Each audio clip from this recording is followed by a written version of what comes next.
Sergio Aguayo, Denise Dresser y Lorenzo Meyer en Aristegui en Vivo. Mesa Política. Un saludo al doctor Lorenzo Meyer. Lorenzo, buenos días y bienvenido. ¿Cómo estás?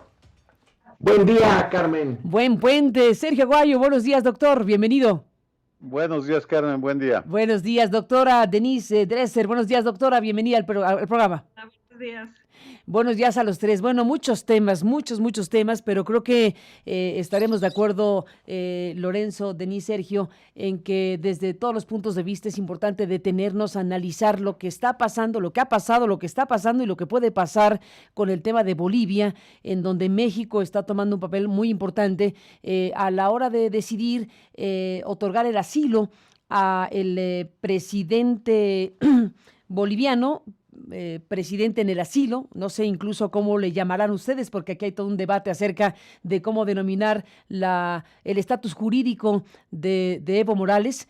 Tuve oportunidad de conversar con él el viernes y le preguntaba justamente esto, y él decía, bueno, yo siento que soy expresidente porque renuncié, pero hasta en tanto no me acepte una asamblea constituida formalmente mi renuncia, pues los juristas dicen que soy presidente, en fin, como le queramos denominar, pero lo importante en este momento es el tipo de cosas que están ocurriendo en la región, América Latina, en Bolivia en específico, y la importancia que tiene el papel que está jugando México en estos momentos. Denise, sabemos también, y aquí volvemos con el doctor Meyer al asunto de las redes, sabemos también de lo que ha ocurrido en estos días y sigue ocurriendo en las procelosas aguas de las redes sociales. Ha habido un debate encendido de por qué México le otorgó asilo a Evo Morales. En fin, son muchos temas y ángulos, y te pregunto, Denise, ¿cómo ves tú las cosas? Siguiendo el ejemplo de una tradición histórica, México hizo bien en ofrecerle asilo a Evo Morales. Demostró congruencia con principios y valores que mucho enaltecen a este país. Dicho eso, con respecto a Evo Morales y la crisis en Bolivia, creo que hay cuatro argumentos que pueden ser simultáneamente ciertos. Evo Morales fue un presidente transformador, innovador, que ha dejado una buena huella en Bolivia. La promoción de la igualdad y la dignidad de la población indígena, históricamente marginada y víctima del racismo institucionalizado, el crecimiento sostenido por encima del 4% anual, la disminución sustancial de la pobreza y la desigualdad, grandes obras de infraestructura, caminos, hospitales que han traído beneficios tangibles a la población. En eso Evo Morales merece ser reconocido y aplaudido. Si se hubiera retirado a tiempo del poder, habría sido recordado como latinoamericano. Pero junto con eso que Evo logró, y este es mi segundo argumento, está eso que Evo lastimó por tratar de extender su mandato, por tratar de quedarse en el poder a través de vías cuestionables. Y es ahí cuando tropieza, es ahí cuando pone en riesgo la sustentabilidad y la consolidación democrática, con un referéndum cuyos resultados ignoró, con una última elección cuestionada y cuestionable, con una manipulación de las instituciones para que produjeran resultados a conveniencia. Y tercero, el resultado, una mezcla de descontento popular, división dentro de sus propios seguidores, la radicalización de la oposición y finalmente la intervención de las fuerzas militares en lo que sí puede ser criticado como un golpe. Pero un golpe a un poder que ya por su deseo de perpetuarse también se había vuelto democráticamente ilegítimo. Las Fuerzas Armadas no tomaron el poder, no controlan los medios de comunicación, no establecieron una junta militar como ocurrió en la década de los 70 en el resto de América Latina, pero sí se pronunciaron, sí presionaron, sí actuaron como una fuerza extraconstitucional queriendo establecer un destino específico para el país. Y cuarto, ahora al parecer se ha establecido un pacto con una derecha revanchista, recalcitrante y confesional que en lugar de unir al país y llamar y convocar a nuevas elecciones está dividiéndolo aún más.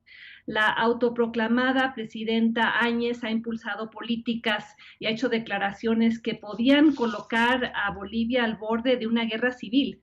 Está actuando de una forma facciosa e irresponsable cuando el país necesita unión, pacificación y nuevas elecciones, sin duda. La Comisión Interamericana de Derechos Humanos ayer hizo un pronunciamiento muy fuerte en torno a la amnistía y la protección otorgada por la presidenta a las Fuerzas Armadas en este contexto de conflicto. Y creo que hay muestras que se van acumulando de la represión y el uso indebido de la fuerza contra los seguidores de Morales.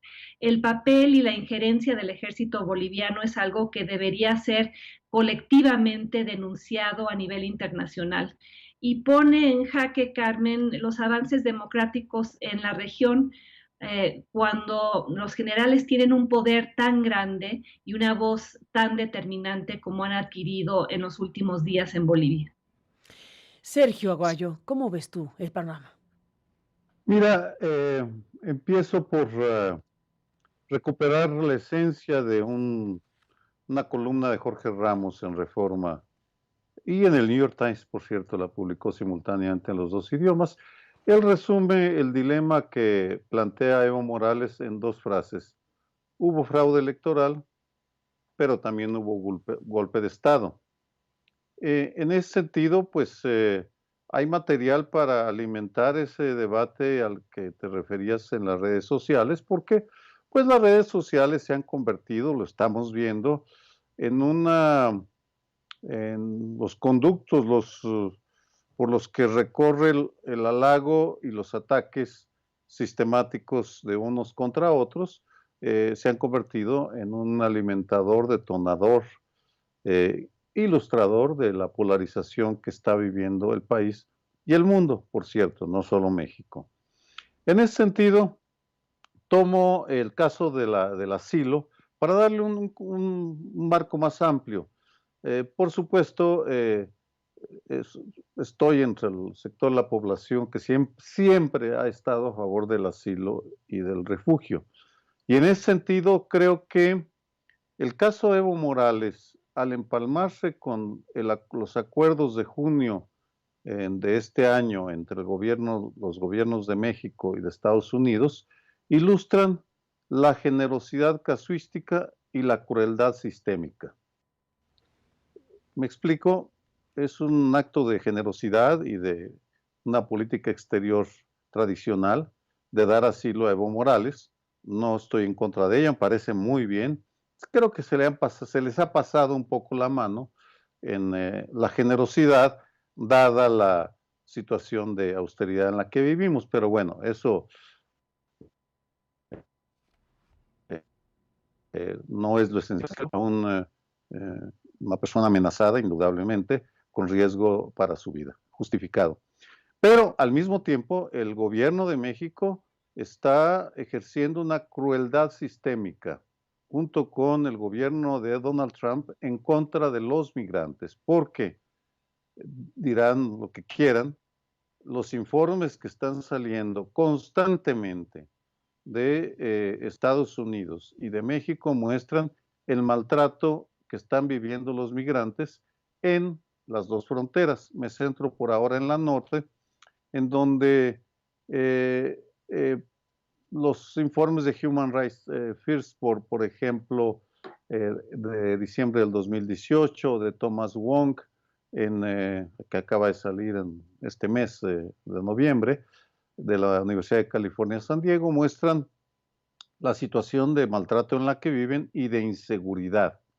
Y en ese sentido, señalo la falla o el supuesto más erróneo de esta política que siguen los gobiernos de Washington y México, que es suponer que los protocolos para la protección del migrante, como los llaman de los migrantes, les dan protección a los migrantes porque están pasando por alto que una parte importante de las fronteras están controladas por el crimen organizado, que las ciudades fronterizas son un territorio donde medra y en algunos sentidos impera el crimen organizado.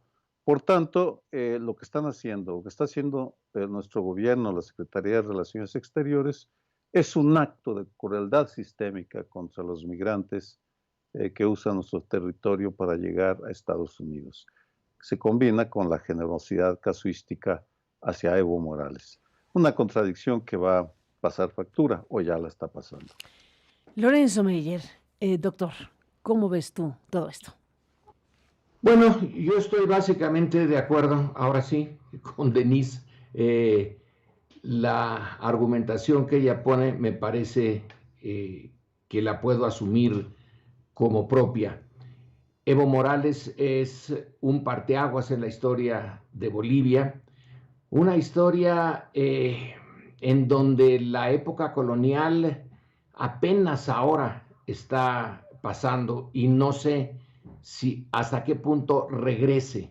La diferencia entre La Paz, la capital de Bolivia, y Santa Cruz, esa es una diferencia que está presente a lo largo de toda la historia independiente de Bolivia. No es nada raro que la derecha boliviana esté allá, que en Santa Cruz haya una composición étnica muy diferente de la del resto de Bolivia, sobre todo las partes altas, que en Santa Cruz son básicamente blancos, mestizos, y que no se hallan en una situación política donde el poder lo tienen pues un presidente indígena y una gran base indígena le apoya. Esto pues viene de mucho tiempo atrás y va a ser dificilísimo de superar. No se puede superar en una o dos generaciones. Lo de ahora, los hechos concretos, bueno, pues se pudieron haber evitado, pero la división y la polarización no. Yo casi me sospecho que hubieran estallado de todas maneras. Pero en fin, las cosas sucedieron como ya lo sabemos, y fue a mis ojos un error el de Evo de insistir después del referéndum en volverse a presentar como presidente. Y aquí entra un problema de la sociología política que ha sido planteado de una manera muy interesante por Max Weber, este sociólogo alemán, y el plantearlo no resuelve bien el problema. Hay momentos en los cuales un líder carismático, un líder al que se le sigue por sí mismo, independientemente de los marcos jurídicos y de otras razones, hay un grupo importante de seguidores que cree en su visión de las cosas, lo sigue porque confía en él. Y bueno, recordemos que Weber estaba pensando en Cristo cuando hace el análisis de el modelo ideal de líder carismático. Pero ahí en esa teoría pone el problema, que el carisma no se hereda, aunque hay a la larga en muchas ocasiones un esfuerzo de los seguidores del líder por poner el carisma ya no en la persona, sino burocratizarlo para que sus seguidores puedan al menos tener una parte de ese don, por así decirlo, de esa capacidad de convocar lealtades, de movilizar en función de un proyecto a una buena parte de la población que no lo haría en otras condiciones. Evo pues es un líder carismático y se topó, entre otras cosas, con el problema de cómo transmitir el carisma. No lo pudo hacer. El propio movimiento, el MAS, Movimiento al Socialismo, ya le reclamaba a Evo que, bueno, se había vuelto indispensable y que así una política moderna no puede seguir. Tiene que haber algún mecanismo de transmisión del poder que sea legítimo y eficaz. Ese mecanismo no lo encontró. No es el primero que no lo encuentra. Aquí en México podemos decir que Porfirio Díaz tampoco lo encontró. No supo qué hacer y se vino abajo todo su sistema, entre otras cosas. No es el único factor. Entonces, el caso de Bolivia casi puede ser una prueba más de que el análisis de Weber sobre el carisma y su dificultad en transmitirlo pacíficamente dentro de cánones aceptados por tirios y troyanos es realmente difícil. Y luego, si el líder se empeña en, al menos desde afuera, parecer que él es el único, que es el indispensable, bueno, pues entonces las cosas se ponen peores. Y una referencia al asilo. El asilo es una medida política. Yo no le veo mucho con relación con crueldad o tener el alma muy blandita y preocuparse por los demás. Lo veo de una manera más fría. El asilo ha sido siempre para México una medida política y creo que en la mayoría de los casos, no en todos, pero en la mayoría de los casos, el asilo es una manera, como en tantas otras cosas, Carmen, en que México se relaciona con Estados Unidos. Cuando asila a Zelaya, que por cierto se parece mucho al asilo que le da a Evo Morales en ese principio del siglo XX, cuando Porfirio Díaz manda un buque de guerra, no tenía muchos, por cierto, pero en fin, manda uno de los pocos que tiene, que es el Cañonero Guerrero, a Nicaragua para que traiga al presidente liberal Zelaya, que estaba siendo atacado por los norteamericanos y por la derecha nicaragüense. Bueno, no se puede decir que Porfirio Díaz sea la izquierda, pero sí quiere mandar un mensaje de independencia relativa frente a Estados Unidos. Lo mismo va a ocurrir cuando haga un huequito a Sandino, otra vez de Nicaragua, otra vez antiamericano. Quizá hay ese elemento también en Cárdenas cuando abre la puerta a los republicanos, y desde luego que lo hay cuando, muy a su pesar, el gobierno de Ruiz Cortines pues también le abre la puerta a Jacobo Arbenz, que acaba de ser derrocado por un movimiento en Guatemala en 1954, que es básicamente un golpe que dan los norteamericanos. Ahora, de Allende, de los chilenos, los argentinos, los brasileños que llegan después, pues se puede decir lo mismo, aunque hay excepciones. Están los venezolanos que vienen huyendo de un sistema que sí es enemigo de Estados Unidos, pero México asila a aquellos venezolanos que casi por definición simpatizan con las posiciones norteamericanas. Así que no es 100% clara esta idea de que el asilo ha funcionado en el caso mexicano como un mensaje indirecto, sutil, hacia Estados Unidos. Creo que en el caso de Evo Morales sí se mantiene esta idea que acabo de exponer, Carmen.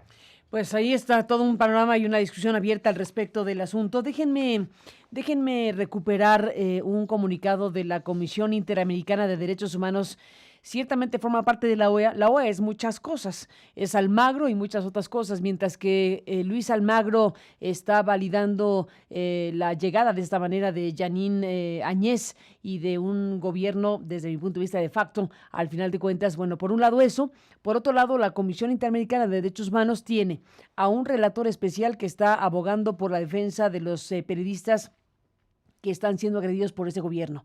Por otro lado, la propia Comisión Interamericana está alertando sobre un decreto, el decreto supremo número 4078, sobre la actuación de las Fuerzas Armadas en Bolivia, de fecha 15 de noviembre de 2019.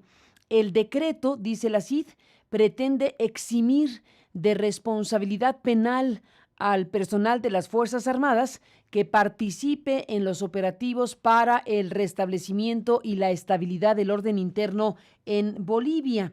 El grave decreto, dice la CID, de Bolivia, desconoce los estándares internacionales de derechos humanos y por su estilo estimula la represión violenta. Los alcances de este tipo de decretos contravienen la obligación de los estados de investigar, procesar, juzgar y sancionar las violaciones de derechos humanos. Está esta parte donde dice que la CID condena cualquier acto administrativo del gobierno de Bolivia que atente contra el derecho a la verdad, la justicia y el derecho internacional de los derechos humanos, particularmente en el contexto de actuaciones de Fuerzas Armadas en las protestas sociales. Pues sí, estamos frente a un decreto que emite este contexto político actual de Bolivia, que está eximiendo de cualquier responsabilidad penal al personal de las Fuerzas Armadas que participen de los operativos para, entre comillas, el restablecimiento y estabilidad del orden interno. Pues sí, estamos frente a un tema muy delicado. Denise, ¿cómo lo ves? Sí, reitero lo que dije en mi primera intervención. Quienes han tomado las riendas del poder en Bolivia están echando gasolina al fuego en vez de apagarlo. El decreto de amnistía de facto que condena a la Comisión Interamericana de Derechos Humanos que presentó la presidenta Áñez solo refuerza la percepción del poder protagónico y nocivo que está jugando el ejército en Bolivia en este momento. A eso habría que añadirle la represión contra los seguidores de Evo Morales y la actitud persecutoria del secretario de gobierno actual en Bolivia, quien dice que va a apresar a quienes fueron miembros o simpatizantes de Evo Morales y que se expedirá en órdenes de aprehensión y de arresto contra ellos. Esto es lo peor que podría suceder en la coyuntura actual, cuando debería haber un amplio movimiento de reconciliación nacional, negociaciones que incluyeran al movimiento al socialismo y un acuerdo para convocar a elecciones a la brevedad, Carmen. ¿Qué dice Sergio de esta postura de la CID, pero sobre todo el decreto mismo? Mira, la postura que está tomando Luis Almagro me parece en un marco más amplio. Bueno, primero, me estaba brincando lo principal. Es aberrante, injustificable y condenable ese tipo de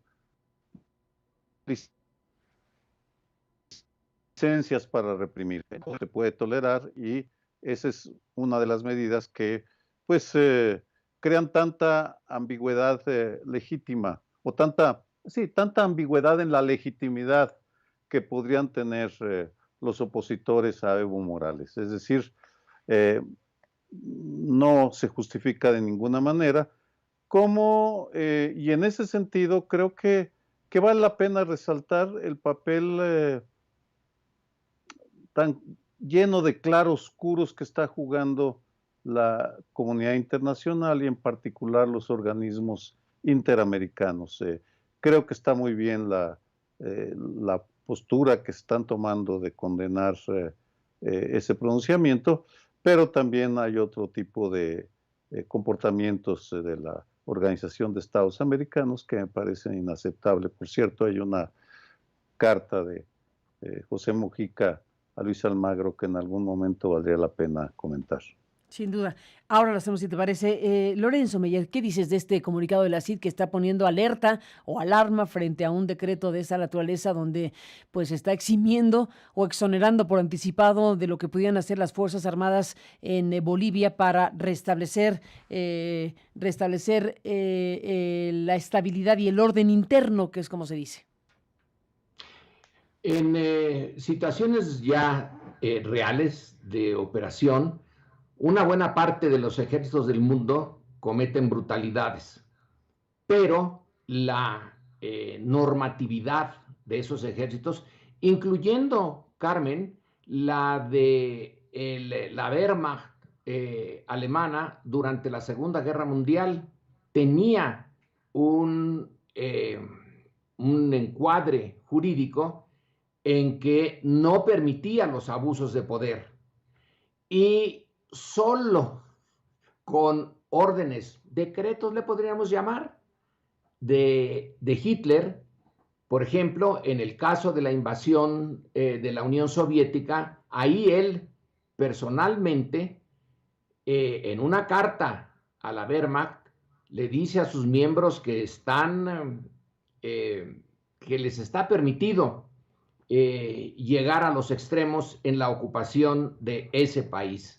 Pero en principio, ni ahí se podía permitir esto que está haciendo Bolivia, de decirles, miren, hagan lo que quieran, como puedan, acaben con la protesta, y si alguien comete excesos, no se preocupe, no va a ser perseguido. Bueno, es lo mismo que Hitler les dijo en la invasión de la Unión Soviética. Creo que la comparación es un poco extrema, pero no es fuera de lugar. Por otro lado, la OEA. La OEA, a la hora de nacer, nace ya en la Guerra Fría.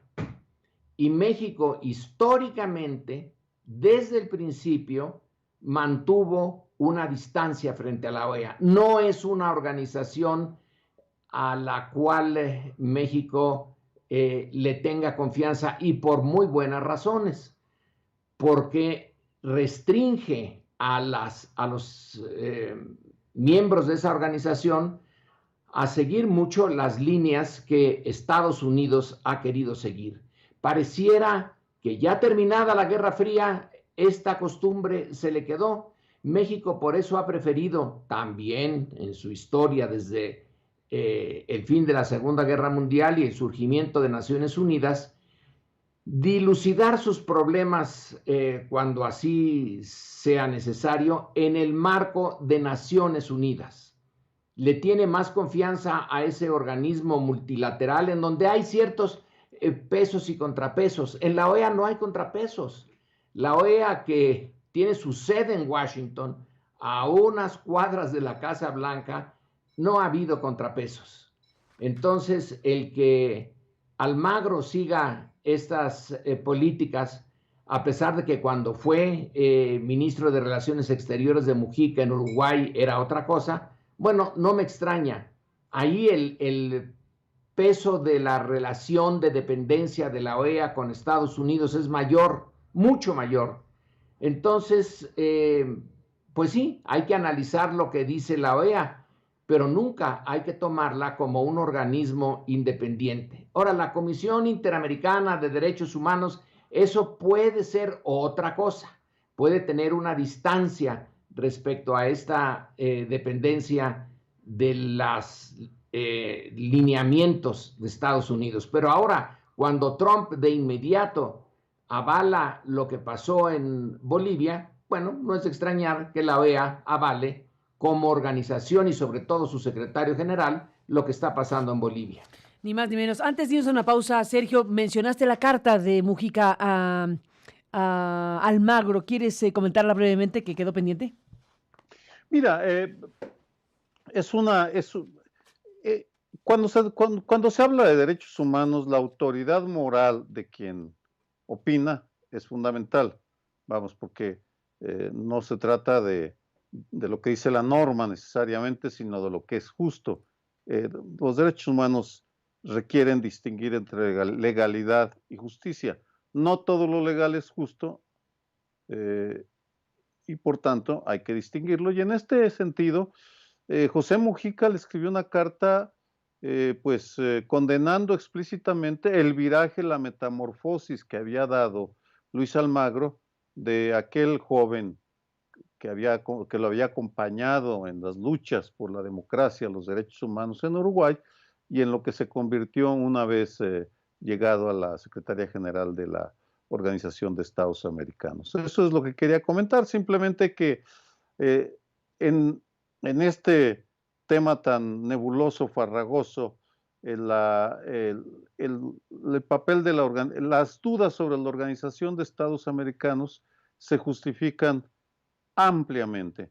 Y una precisión, cuando hablé de crueldad sistémica, me refería a que los gobiernos de Washington y de México están siguiendo unas políticas que de manera deliberada y con conocimiento de los gobiernos, porque hay información, están poniendo en riesgo la vida de los migrantes. A eso me refería.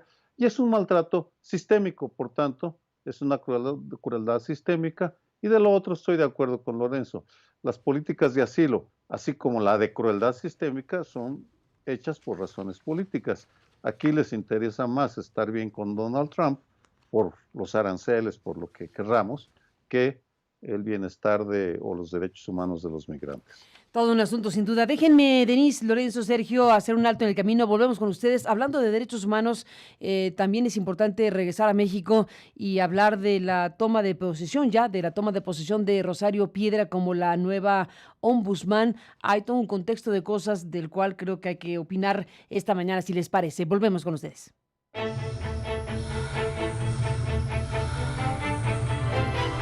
Lo mejor de Aristegui Noticias.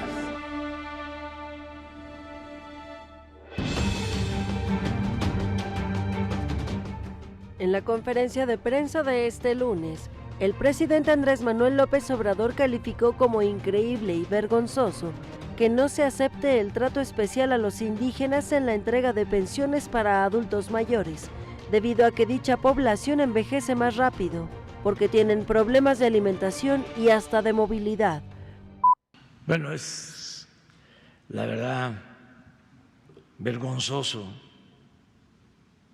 que no se acepte el trato especial a los más pobres, a los indígenas, y se piense que eso es racismo. De veras que es sorprendente. ¿Por qué la pensión al adulto mayor, en el caso de los indígenas, se entrega a los 65 años y en el caso de la población no indígena a los 68? Porque los indígenas, por su situación de pobreza, de marginación,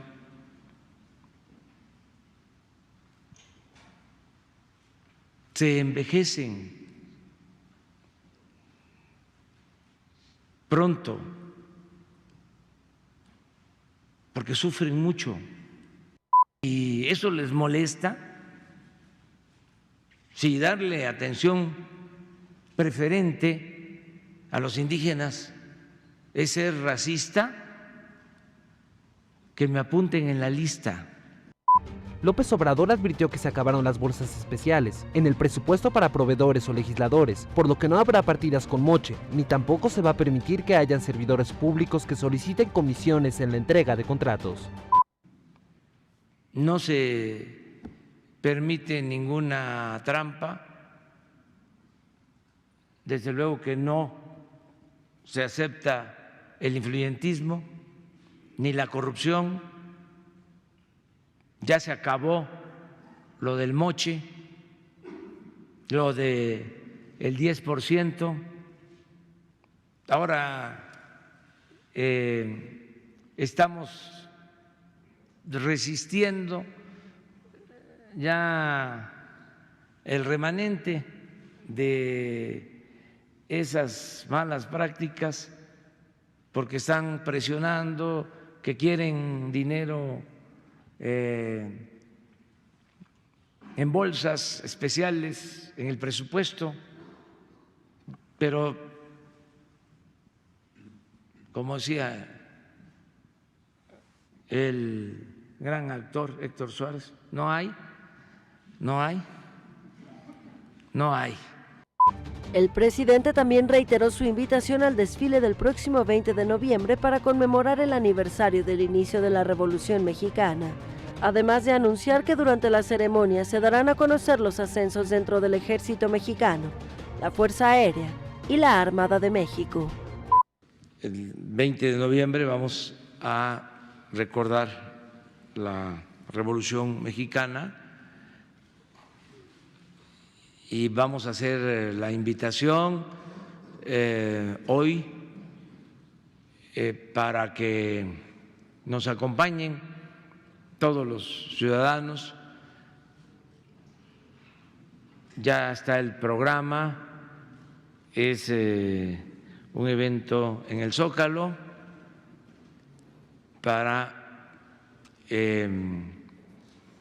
entregar ascensos a oficiales de las Fuerzas Armadas, de la Marina, de la Secretaría de la Defensa, reconocimientos.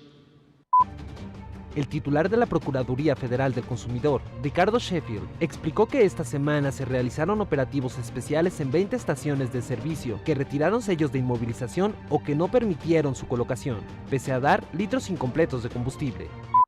Que sin ellos no las podríamos haber realizado y no hubieran sido tan exitosas como lo fueron.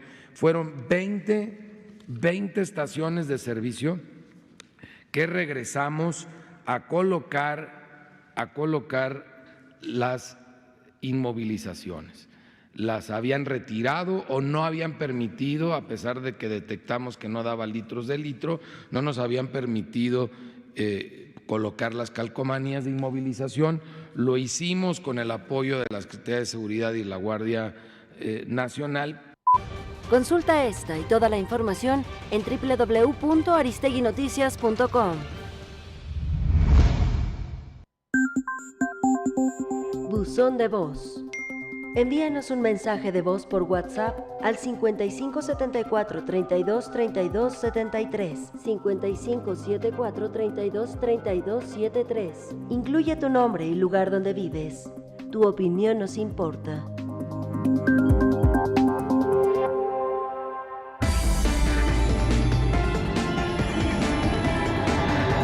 Aristegui, en vivo. Continuamos.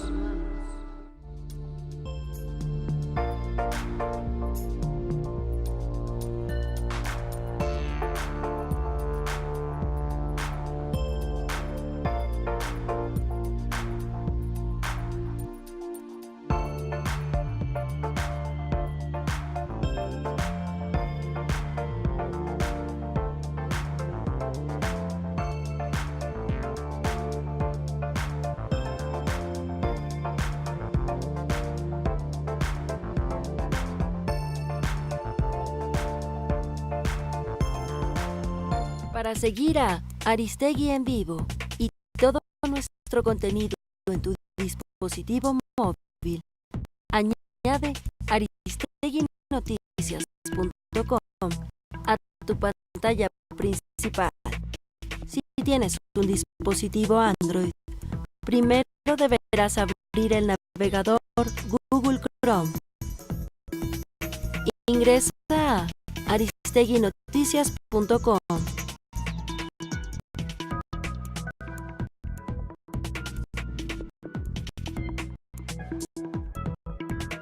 Da clic en la opción Agregar a la pantalla de inicio.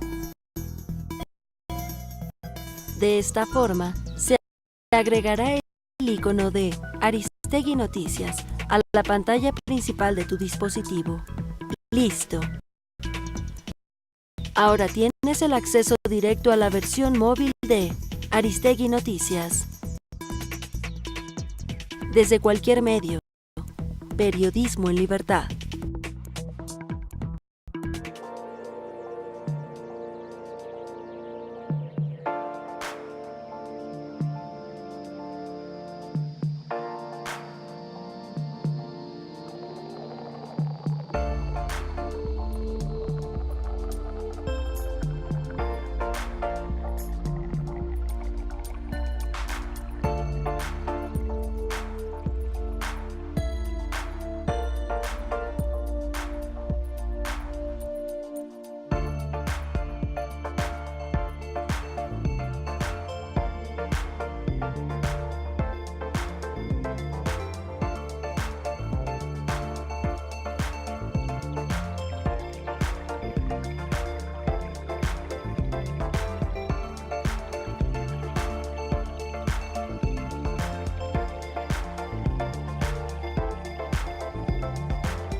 Regresamos.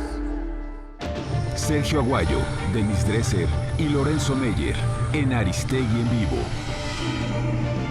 Mesa Política. Está el comunicado de la Comisión Nacional de Derechos Humanos que reproduce Rosario Piedra Ibarra en su cuenta de Twitter, que dice: en un marco de institucionalidad tuvo lugar la entrega-recepción del maestro Luis Raúl González Pérez a la maestra María del Rosario Piedra Ibarra como titular de la Comisión Nacional de Derechos Humanos en el inicio de una nueva etapa en la cual habrá de privilegiarse el interés de las víctimas. Dicha entrega se realizó con un ambiente de total cordialidad, con el único interés de que la institución siga trabajando con mayor impulso para la Defensoría de los Derechos Humanos. Durante el evento, Rosario Piedra hizo un llamado a todo el personal que labora en la comisión a ser parte convencida y comprometida de esta nueva etapa que marcará la diferencia histórica que requieren las víctimas. Es el mensaje, Sergio,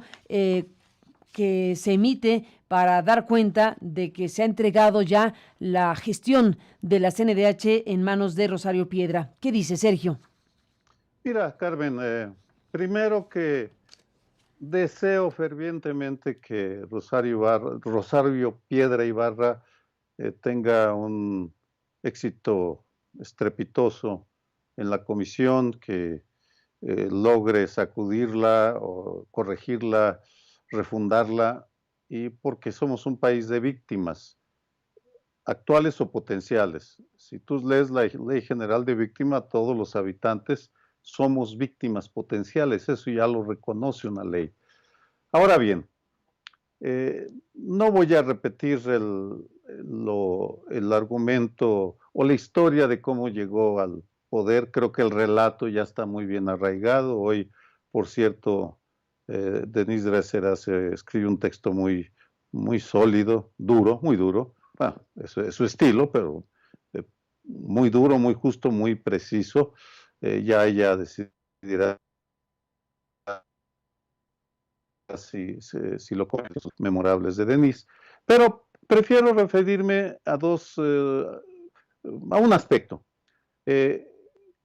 Las consecuencias de la manera como se nombró a Rosario Piedra Ibarra, del proceso, parecen no estarse aquilatando las consecuencias enormes y profundas que puede tener, porque el movimiento de los derechos humanos, con su enorme diversidad en métodos, ideologías, es decir, hay una corriente de derechos humanos de izquierda, derecha, centro, está la comunidad internacional también dividida.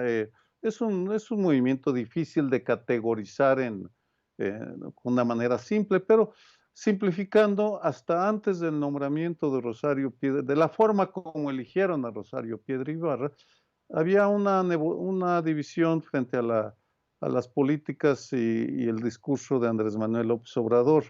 Un sector que ya se había instalado en lo que llaman la resistencia. Se trataba de un sexenio de resistir los embates de un gobierno al cual no se le concede la disposición a tener una política más incluyente en el tema de derechos humanos. Y otro que estaba a favor de la negociación. La manera como eligieron a Rosario Piedra Ibarra, y lo digo con la intención de que en la 4T aquilaten lo que está pasando, provocó que haya habido un choque brutal porque sí, Rosario Piedra habla mucho de que su elección fue legal, y igual Ricardo Monreal, pero bueno, la pregunta es, ¿fue justa? ¿Se apegó a los criterios? Más allá de que si fue legal, eso todavía está en discusión, pero ¿fue justa?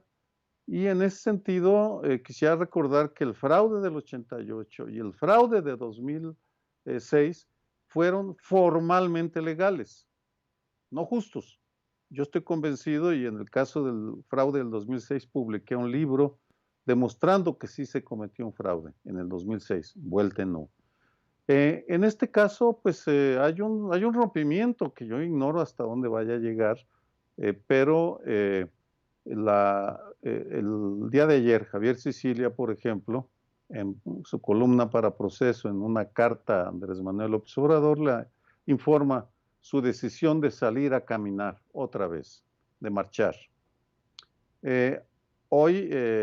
Ayer salió en la Silla Rota un reportaje sobre el grupo San Ángel. Se cumplen 25 años de ese grupo, y Alfonso Zárate, un columnista y analista, informa, ya hace un llamado para que renazca el grupo San Ángel como como forma de defender las instituciones democráticas. Y ese es el lenguaje.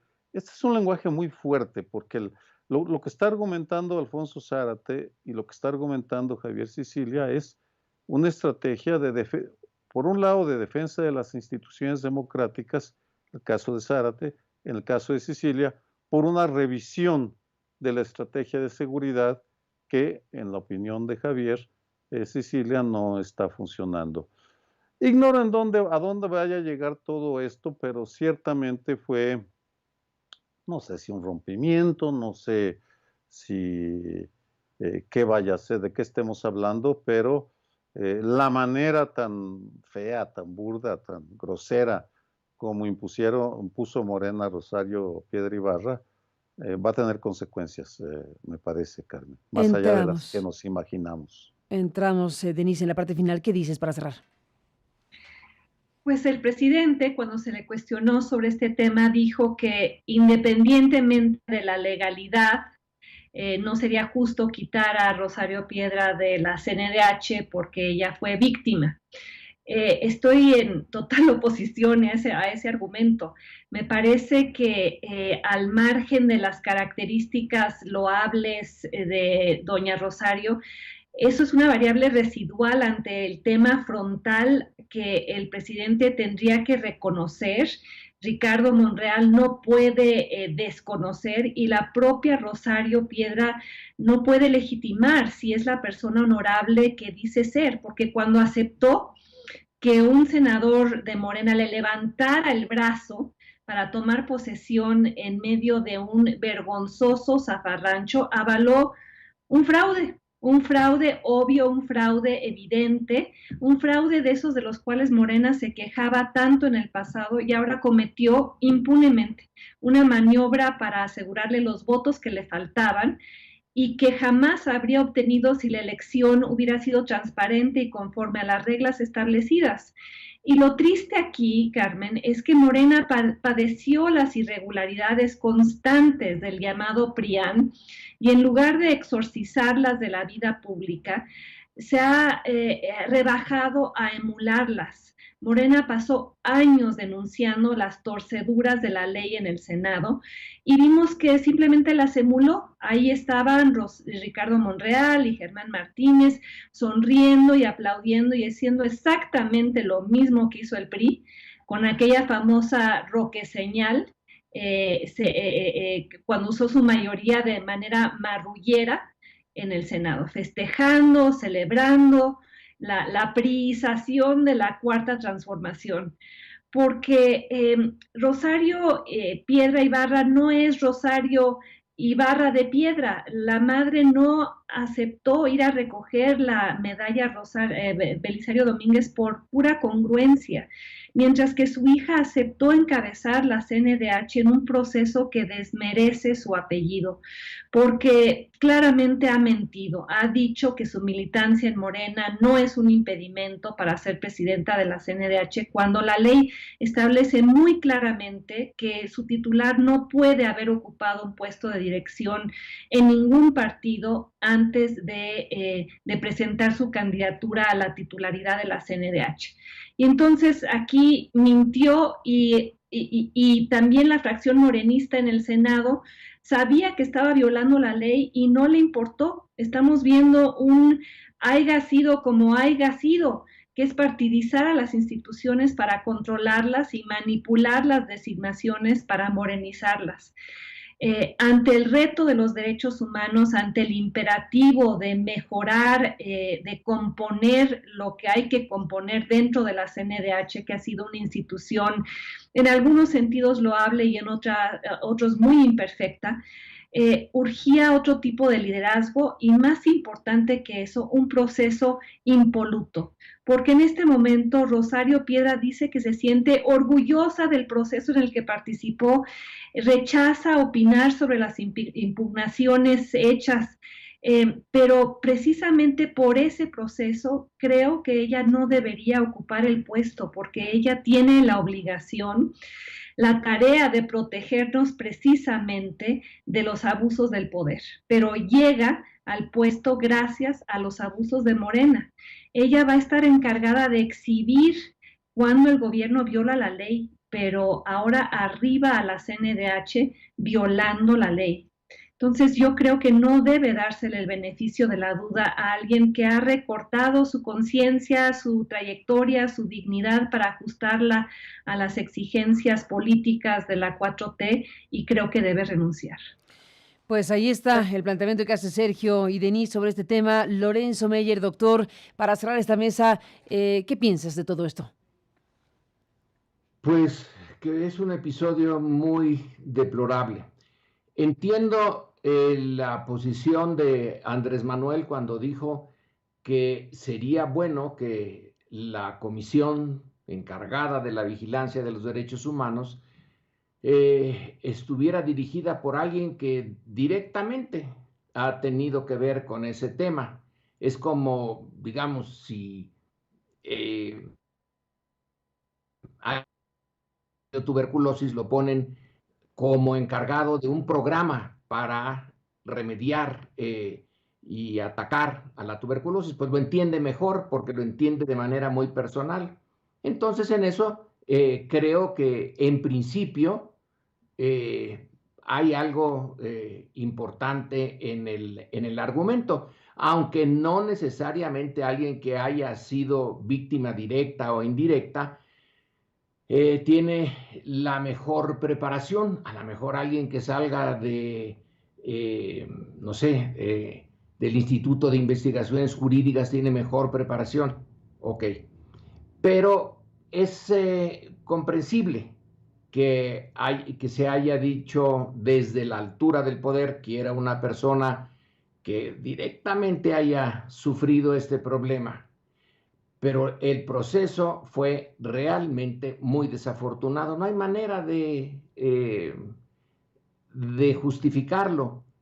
Y quizá no era necesario. No es nada más una persona la que estaba disponible y que podría cumplir con la característica principal del puesto.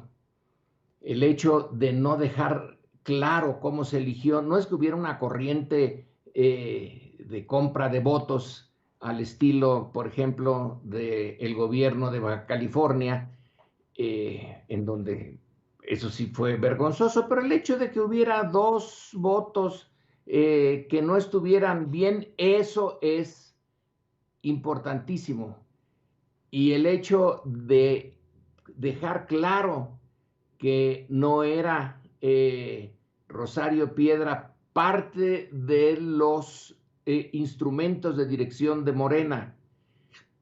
Alguien puede poner esto a juicio y a lo mejor llevar a juicio y que alguien decida, son esas organizaciones donde estuvo, esos órganos donde estuvo Rosario Piedra, parte de la dirección de Morena o no, pero lo importante era no tener a alguien tan cercano a un partido, al partido en el poder. Entonces, el inicio es francamente el no deseado. Y yo no sé, Sergio, Denise dicen esto ya, la 4T ya se la llevó el tren con este tipo de maniobra. Bueno, tengo mis dudas, pero sí es una mancha. Sí es una mancha que no era necesaria, no es tan indispensable, no era la única persona que podía haber asumido esa responsabilidad, y la manera como se hizo en la votación, ¿para qué dar lugar a sospechas teniendo ya porque a estas alturas ya es clarísimo, el choque entre la cuarta T y sus enemigos es a fondo. La única ventaja que tiene la cuarta T es que los enemigos tienen unos partidos deshechos, pero la rabia que hay en contra de la 4T por parte de quienes fueron desplazados, va a ser de antología. Entonces, ¿para qué se le pone el capote todavía más próximo? No creo que esto sea uno de los episodios en los que uno pueda asentar como parte brillante del cambio político en México. Hubiera sido mejor de otra manera. Es más el costo que el beneficio. Pues ahí están estos comentarios y esta reflexión sobre estos temas. Denise, Lorenzo, Sergio, a los tres, gracias por estar esta mañana de lunes de puente. Un abrazo a los tres y seguimos en contacto. Buenos días. Buenos días a los tres. Gracias por estar aquí.